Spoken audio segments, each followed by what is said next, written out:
क्या देश को है जनसंख्या नियंत्रण कानून की जरूरत? क्या देश को है 2 बच्चों की नीति की जरूरत? क्या देश को है बढ़ती जनसंख्या पर फुल स्टॉप लगाने की जरूरत?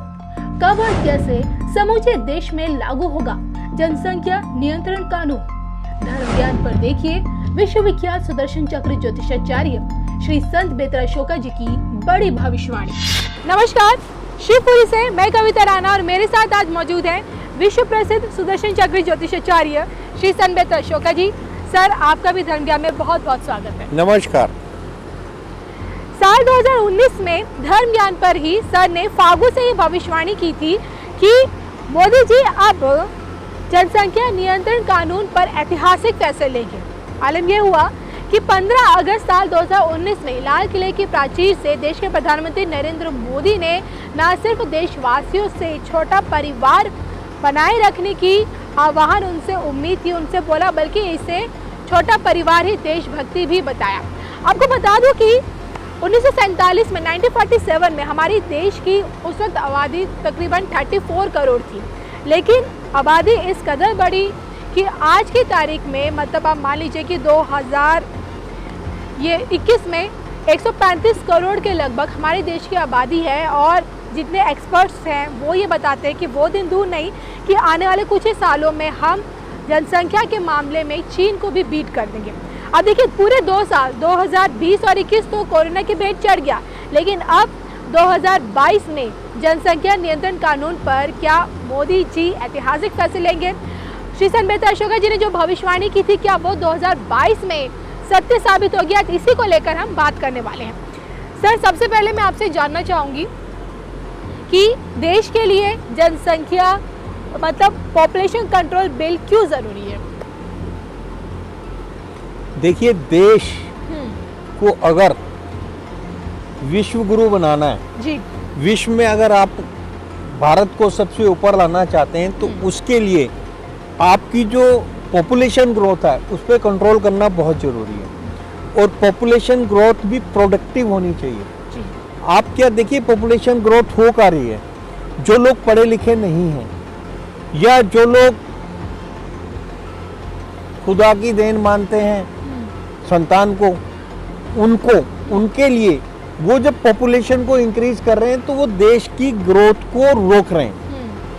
आप गरीबी को कभी भी नहीं मिटा सकते अगर आपकी पॉपुलेशन ग्रोथ जो है जिस तरीके से चल रही है इस तरीके से रहेगी।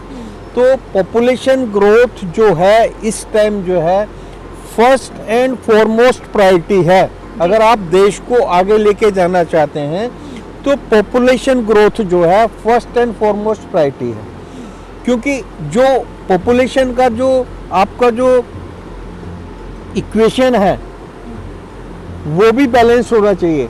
आप विश्व में किसी भी कंट्री में देखिएगा जहां पर पॉपुलेशन का हिंदू वर्सेस अदर या अदर्स वर्सेस मुस्लिम अगर एक आपका जो है परसेंटेज को क्रॉस करता है तो वहां पर जो है आपका कानून व्यवस्था, संविधान की अवहेलना, ये सारी चीजें देखने को मिलती हैं। इवन जहां आप 15% क्रॉस करते हैं तो वो क्या है, आजकल देखिएगा आप इबादत करते हैं, भगवान की खुदा की इबादत करते हैं, आप कर क्या रहे हैं? आप सड़कों को घेर ले रहे हैं। मतलब इबादत में भी देश की प्रोग्रेस को आप रोक रहे हैं। इबादत किस लिए की जाती है? सबकी, आप जो दुआ मांगते हैं सबका भला मांगते हैं। आप कहाँ भला कर रहे हैं अगर आप सड़कों को रोक रहे हैं? आप अपने घर में इबादत करिएगा, लेकिन ऐसा नहीं है।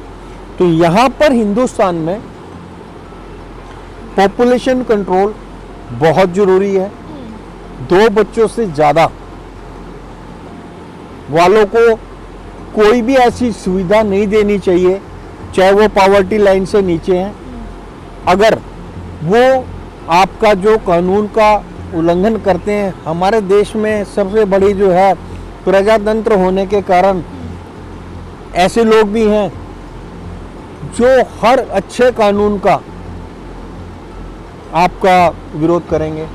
सड़कों को जाम कर देंगे। जी आप देखिएगा, आप अगर सड़कों को जाम करते हैं, देश की प्रगति को रोकते हैं। जी सड़कों का जाम करना देश की प्रगति को रोकना, और ऐसी मानसिकता के लोग जो हैं देश का नुकसान कर रहे हैं। मोदी जी जो हैं जो भी एक्शन लेंगे वो देश हित में होगा, राष्ट्र हित में होगा। ये बात अलग है कि कोई भी आदमी जो डिसीजन लेता है, हो सकता है 100% को पसंद नहीं आया, लेकिन वो 5% के पीछे 95% का नुकसान जो करवाया जाता है, वो हल्ला करवा के, जिस तरीके से 1 साल से हमारा देश जो है बिल्कुल जाम था। अब फिर अगर इस तरीके से आप अगर संविधान में संशोधन करते हैं, कुछ विधेयक पारित करते हैं और उसको विदेशी ताकतों के या आपका जो विघटनकारी ताकतों की शह पर, उनके प्रमोशन पर अगर आप आंदोलन करते हैं, तो कहीं से भी जायज नहीं है। देश के लिए जो चीज़ है उसमें विपक्ष को भी और हर एक को साथ में होना चाहिए। आप किसी की प्रोग्रेस को रोक के कभी उन्नति कर ही नहीं सकते। आप अगर वाकई में विपक्ष में बैठे हैं और पक्ष को, जो सत्तारूढ़ पार्टी है, उससे बड़ी लकीर खींचो ना। आप कर तो कुछ भी नहीं रहे हैं, सिर्फ वो हल्ला कर रहे हैं। जनसंख्या कानून जो है ये देश की फर्स्ट एंड फॉरमोस्ट प्रायोरिटी है। इस टाइम सबसे पहले जो है जनसंख्या नियंत्रण कानून बनना बहुत जरूरी है, और 2022 में संसद के पटल पर ये आना बहुत जरूरी है, देश के लिए बहुत जरूरी है, क्योंकि हमारी जो जनसंख्या है चाइना को क्रॉस कर जाएगी, और विश्व में चाइना का एरिया हमारे एरिया से कितना बड़ा है। लेकिन जनसंख्या अगर हम वैसी करेंगे तो हर जगह पे आपको क्या मिलेगा। बिल्कुल सर, इसी से जुड़ा मेरा एक और सवाल है। जैसे आपका कहना है कि जनसंख्या नियंत्रण कानून आना चाहिए, क्योंकि जिस तरह से जनसंख्या विस्फोट हो रहा है हमारे देश में, लेकिन सवाल ये उठता है कि एक तरफ मोदी जी हैं जो ऐतिहासिक फैसले लेने में, कड़क फैसले लेने में बिल्कुल नहीं हिचकते, चाहे वो आप 370 की बात कर लीजिए, 35 को हटाने की बात कर लीजिए। दूसरी तरफ मोदी जी का एक दूसरा रुख भी है कि कृषि कानून वापस लेना, जो बिल उन्होंने दोनों सदनों से पास करवाया, अंत में 1 साल बाद उनको वापस लेना पड़ा। और यही हाल क्या ये जनसंख्या नियंत्रण कानून के साथ भी क्या ऐसा हो सकता है? क्योंकि एक विशेष विरोधी, कहीं ना कहीं विपक्ष एक विशेष वर्ग को ध्यान में रखते हुए, विशेष वर्ग का हवाला देते हुए इसका विरोध तो करेंगे ही करेंगे। क्या लगता है, मोदी जी इसे कानून में ला पाएंगे या नहीं? देखिए, विपक्ष का काम ये नहीं होता कि जो कानून देश की उन्नति के लिए लाए जाएं उसमें भी अड़चन लाए जी। और प्रबुद्ध जो विपक्ष है वो कभी नहीं चाहेगा। लेकिन जो, जैसे मैंने बताया था आपको कि राजनीति जो है ये आपकी जो है शतरंज की विसात है जी। इसमें कई बार जो विपक्ष के स्टॉलवर्ड्स नेता अगर कोई डिसीजन नहीं लेना चाहते तो वो प्यादों को आगे बढ़ाते हैं। जिस तरीके से किसान आंदोलन में प्यादों को आगे बढ़ाकर उन्होंने इतने बड़े डिसीजन को, संसद के लिए वो डिसीजन को बैक करवाया, जिसमें मोदी जी ने ये बोला कि ये जो है मेरी एक सबसे बड़ी गलती ये रही है कि मैं कुछ किसानों को ये समझा नहीं पाया कि वो उनके लिए कितना बेनिफिट है। और ये सत्य है। आने वाले टाइम में जिन्होंने इसका विरोध किया वही हाथ जोड़ के बोलेंगे कि आप इस कानून को दोबारा लागू करो जी। ये सत्यता है, ये मेरी भविष्यवाणी है। आने वाले टाइम में यही लोग जो कहेंगे कि उनका लिया हुआ डिसीजन गलत था, हमने गलत तरीके से, और क्योंकि उसके पीछे जो आपका जो खालिस्तानी एजेंडा था जी, ये उसके कारण जो है इतना बड़ा लिया गया निर्णय जो है वापस लिया गया। जनसंख्या कानून पे भी आपका जो है इसको हिंदू मुस्लिम में कर दिया जाएगा, क्योंकि विपक्ष को जो है ध्रुवीकरण करना है जी। और ध्रुवीकरण करने के लिए इसको ये हिंदू मुस्लिम बना देंगे कि ये सिर्फ मुस्लिम्स को टारगेट करके कर रहे हैं, जबकि यहाँ हिंदू मुस्लिम नहीं है। आपके घर में अगर 2 बच्चे हैं तो उनका लालन पालन आप ढंग से कर सकते हैं, उनको मजदूरी नहीं करनी पड़ेगी, उनका इलाज ढंग से कर सकते हैं, जी, वो जी। पोलियोग्रस्त नहीं होंगे। आप देखेंगे जो लोग पोलियो डोज नहीं लेते हैं, किसी भी तरीके की वैक्सीन के लिए ना करते हैं, उनके घर में ही ये चीज़ें आपको ज़्यादा दिखने को मिलती हैं। और जहाँ यानी कि विरोध देखने को मिलेगा। जनसंख्या नियंत्रित है, आपके एक एक परिवार में, एक एक घर में 10-10 बच्चे हैं, कई जगह तो 40 भी हैं। यूपी में तो ऐसा कि 40-40 बच्चों वाले परिवार भी हैं एक परिवार में। तो ये जनसंख्या विस्फोट कहाँ ले जाएगा? जी। ये जनसंख्या विस्फोट जो है देश को कहाँ ले जाएगा? कहीं पे भी देश का भला नहीं होने वाला है। विधेयक आएगा, लेकिन CAA और आपका किसान आंदोलन की तर्ज पे फिर कोई शगुफा खड़ा कर दिया जाएगा। इसमें कोई ना कोई कमी निकाली जाएगी, इसको किसी ना किसी धर्म से जोड़कर इसको गिराने की कोशिश की जाएगी। लेकिन मोदी जी से गुजारिश है कि जो भी अब लें डिसीजन, जो भी विधेयक पारित होते हैं जी। उनको देखिए, आपका आइडिया बेस्ट हो सकता है,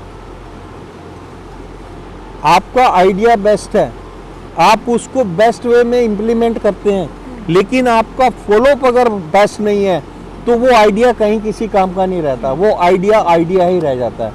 तो ये इसका फॉलोअप जो है, ये एक बहुत बड़ा लेसन दिया है।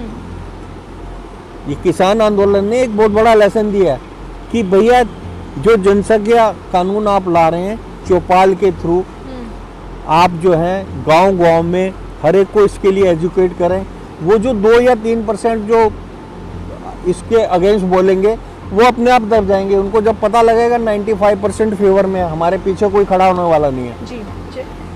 तो चलिए, ये हम समझ चुके हैं कि संबेत्रा जी की यहीं से, शिवपुरी से ये एक बड़ी भविष्यवाणी, हालांकि 2 साल पहले वो इसकी बात कर चुके हैं जनसंख्या नियंत्रण कानून की, लेकिन अब जैसे कि संबेत्रा जी से मैंने बात की और आपने भी जाना है कि अब वक्त आ गया, यानी कि साल 2022 में मोदी जी के ऐतिहासिक फैसलों में जनसंख्या नियंत्रण कानून भी शामिल होगा। इसी के साथ मुझे और श्री संबेत्रा जनसंख्या कानून जो है फर्स्ट एंड फॉरमोस्ट प्रायोरिटी होनी चाहिए, देश की जरूरत है जी। देश की ग्रोथ को अगर आप बढ़ाना चाहते हैं तो जनसंख्या घटना बहुत जरूरी है। जिस स्पीड से जनसंख्या बढ़ रही है उस पर एक विराम लगना चाहिए। बिल्कुल बिल्कुल। तो जनसंख्या नियंत्रण कानून की न सिर्फ जरूरत है बल्कि इसे लागू भी किया जाएगा साल 2022 में मोदी सरकार में। इसी के साथ मुझे और सर को दीजिए इजाजत। नमस्कार।